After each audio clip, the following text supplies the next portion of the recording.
Well, hello everybody.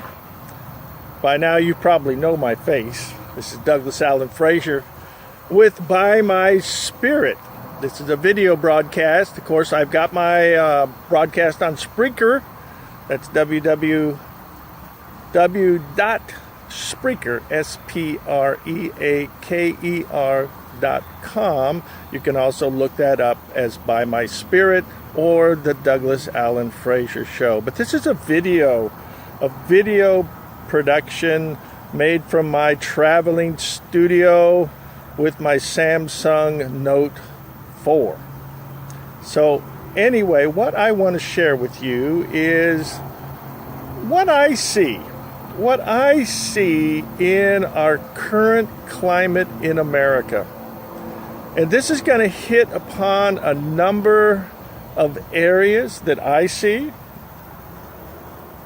You may or may not agree with me, and that's okay.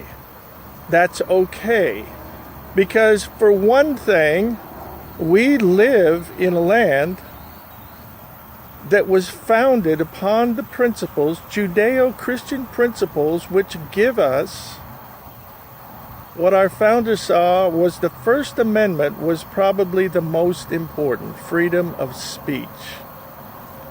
And we've seen that freedom used very well for very good purposes. We've also seen it used for extremely poor and bad purposes. So I'm going to take my exercise in my freedom of speech as a Christian to share with you some of the insights that I personally see dealing with our current national status as we move forward into a most critical election, probably the most critical election that we have had within the last, I'll say, 40 years, maybe even longer. I'm not a political analyst. I'm not even a political historian, but I have lived long enough to have some opinions, to have some ideas, and can back it up with understanding from Christian principles which I have grown up with and support. There is tonight, the polls are closed, but in terms of politics, there's also a very important election, or not election, but a referendum taking place in Great Britain of whether they are going to maintain their status of being within the European Economic Union or to be back by themselves as an independent, not connected to the European Union known as the EU. I'm not going to go into the details of that, but I heard one speaker put it this way: we want our life back. We want to see that we have control over where our nation is going. Because he said, within the powers of the EU, we lose control. We lose control of our independence, and we don't gain much back from it. And one of the things he highlighted was the refugee status, where there are open borders across all of Europe. And now we have all of these millions of refugees that have flooded into Europe. And he said they're only one train ride away from coming in to England. So I'm going to just preface what I want to say with those comments as we move into what is the status here in America.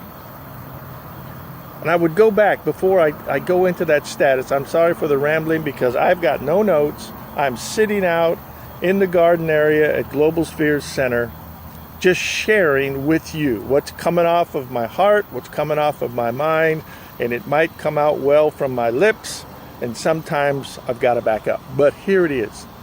In the election or the referendum vote in the UK, Great Britain, The polls had it almost as a 50-50 vote. 50-50. They said this has probably been one of the most critical events that has taken place in perhaps well over 100 years there. Now this is where it's going to get critical also to understand this number. 70% of the voters within Great Britain, the UK, are coming out to the polls. That is the expectation. 70%. I want you to hold on to that number, because that 70% is looking at the division that they see within their nation, unless they get it right, so to speak. Okay? Now, when I look at our current status of where we are in the United States right now, in terms of not politics, just where we are as a nation, where we have come over the last 8 years, with a man, President Obama, said, I am coming here to give you hope and change. I would simply ask you this: what hope and what beneficial change has this man and his administration, I'm not just saying the man, but his administration, particularly when the Democrats were in control of the House and the Senate, and President Obama, so they included all three areas, all three branches of our government at one time. They're talking about issues of immigration. There was just a high court ruling from the Supreme Court today that was a 4-4 tie, because there are only 8 Supreme Court justices, because Justice Scalia died here in the state of Texas.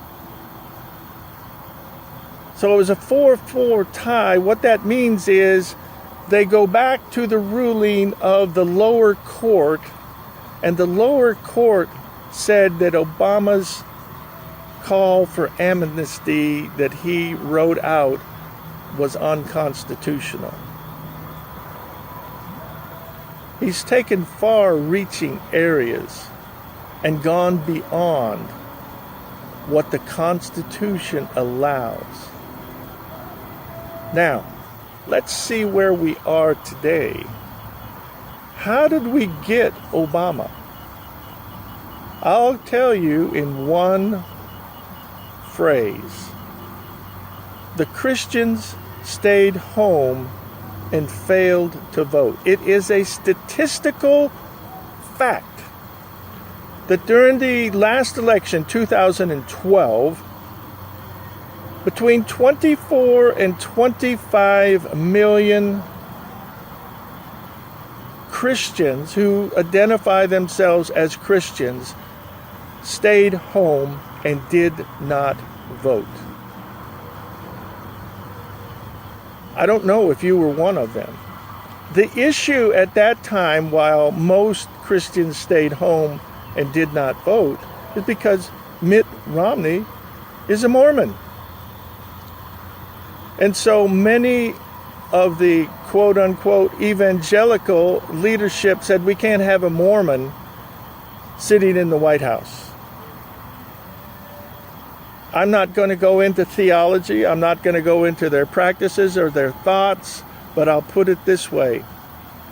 My experience with Mormons in general is that they are good, law-abiding citizens who love this nation.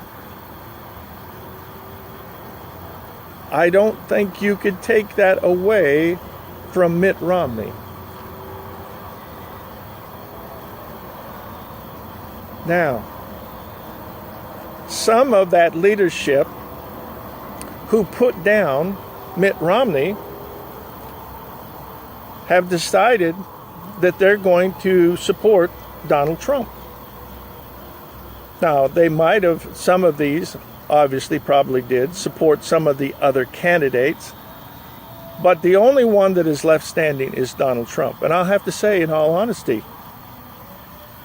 when the Republican primaries began, Donald Trump was not on my top list. I'll put it that way. It wasn't on my top list. The ones that were on my top list, from, I'll just say, looking at their character, their Christian understanding and reference it, etc., their abilities to speak logically, clearly, and without cutting people down. I'm going to put that in there. They didn't make it. The people that voted in the primaries decided that they wanted Donald Trump for reasons that I can understand. I don't like the border issue. I don't like the trade issues. I don't like the immigration issue of bringing in unvetted Muslims. I don't care if they're unvetted anything. I don't want them coming to this nation. We don't know who they are. We don't know their backgrounds. And we have seen the results. It was just on the news today again. There's a study going on, and in the last couple of years, I'm going to say couple because I don't know the exact time frame, but within a short period of time, there have been 580, that's right, 580 terrorist type events in the United States. Of those 580 terrorist type of events, 380 were from recent Muslim immigrants. Do you understand what I'm saying? Over half were perpetrated by immigrants that had come into this nation. In less than 2 years, they perpetrated acts of terror here in the United States.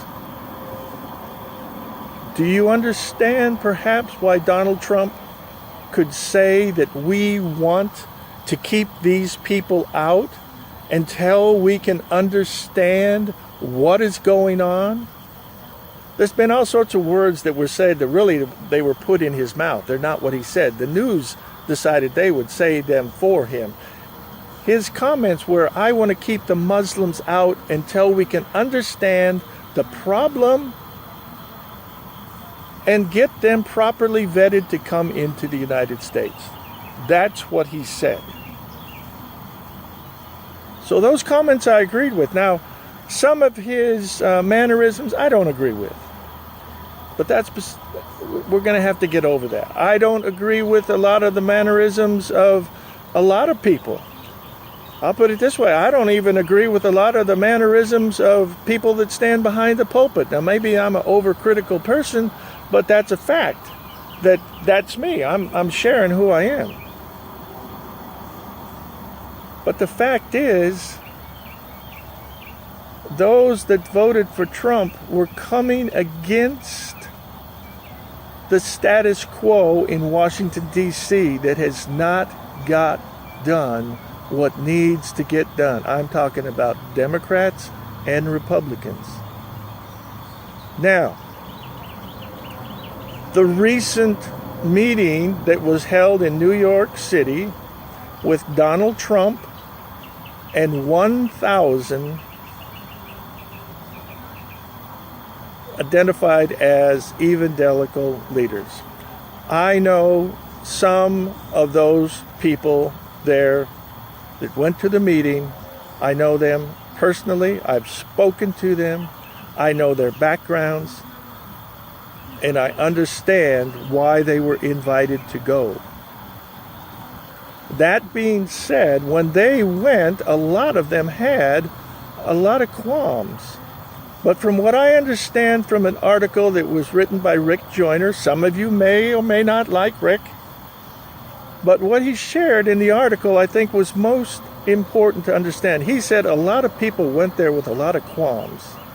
A lot of questions. Questions were answered. He said it was a very good meeting. The result was Donald Trump received ovations of applause and many standing ovations.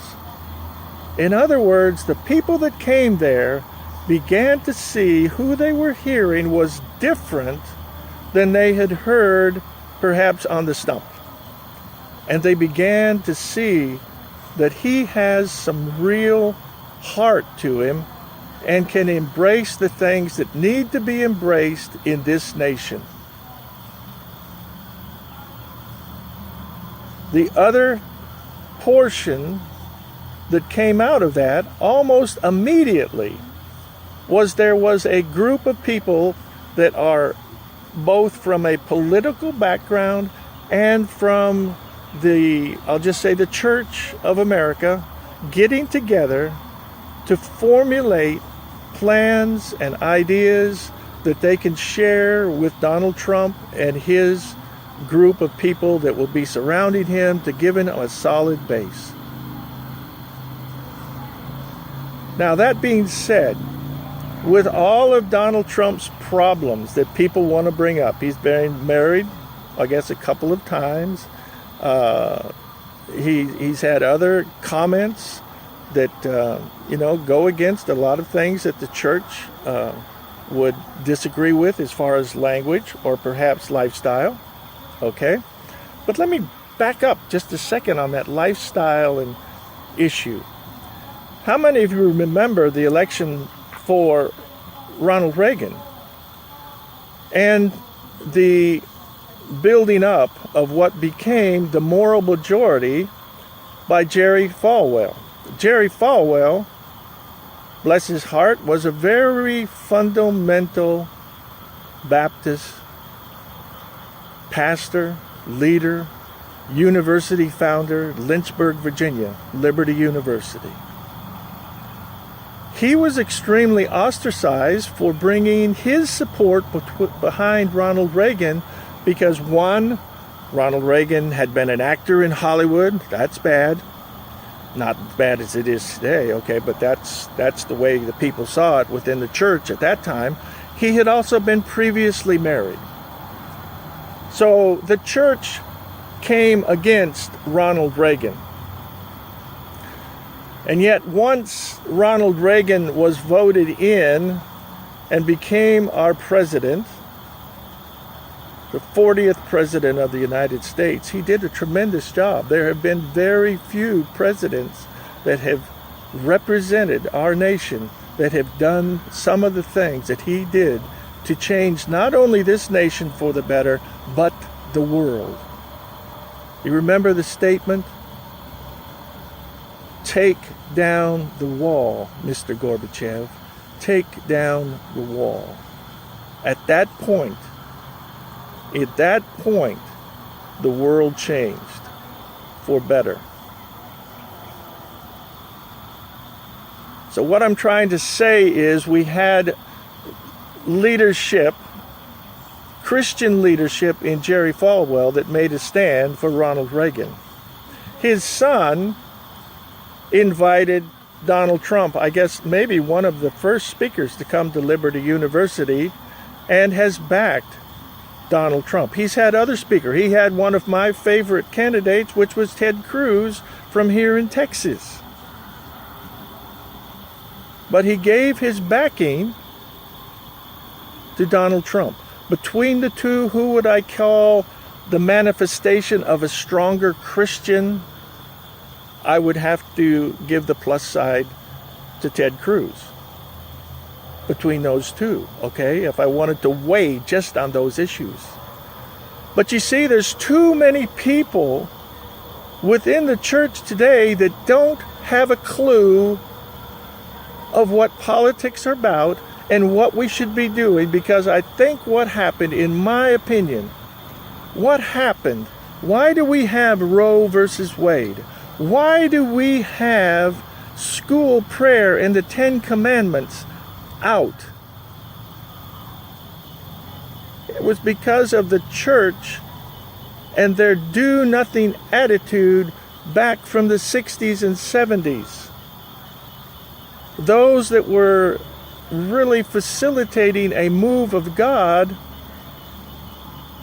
were ostracized because it was a young Christians that were beginning to come in the forefront out of the hippie movement. And so now we have the laws on the book of abortion rights, no prayer in school, 10 Commandments can't be shown any place except in the Supreme Court. Now it's beginning to come back. Now I'm making maybe some overgeneralizations. Don't catch me up as being like Donald Trump, okay? Anyway, those were the challenge. We stayed out. The church stayed out. Now look what we've got. I mentioned the fact that the church stayed out. Over 25 million stayed out and would not vote for Mitt Romney. And look what we've got over the last 8 years.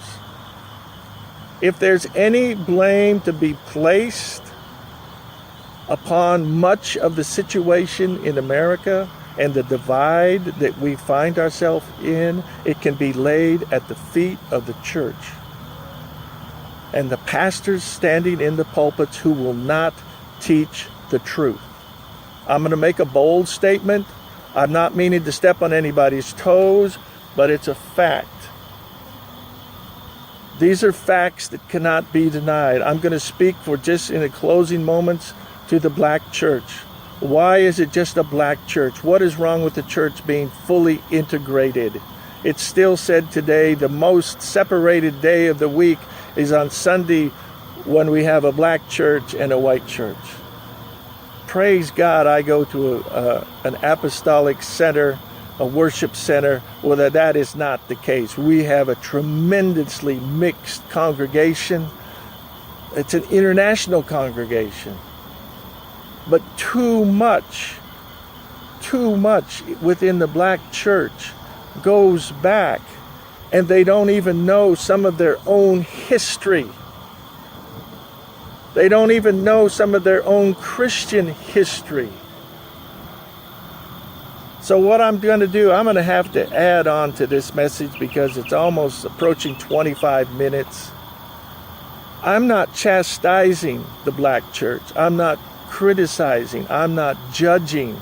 I'm just saying, go back and study your own history of where you came from and how your forefathers became Christians. I'm going to be very bold. They did not become Christians in Africa. I'm talking about the slave trade. They became Christians once they came to this nation, or perhaps even the United Kingdom, England. So in that adversity, in that tribulation, in that horrible time, God had a plan for reaching all people in all nations. Just as Jesus said, we are to go and disciple the nations. And I'm going to close with this on this segment. The church in America has not done a good job of discipling our own nation. This is Douglas Allen Frazier closing out this session of By My Spirit.